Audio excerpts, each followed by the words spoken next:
How to hide Instagram notifications on iPhone. To get started, first of all go ahead and open up the Settings application on your phone.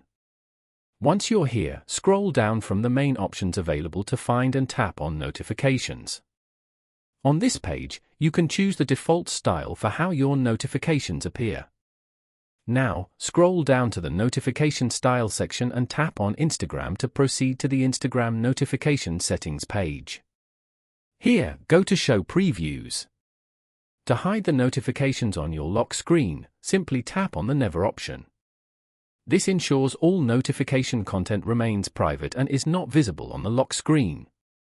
Following these steps, you can easily hide Instagram notifications on an iPhone.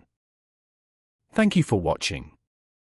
Please leave a like if this tutorial helped you, or leave a comment below if you have any questions related to the video.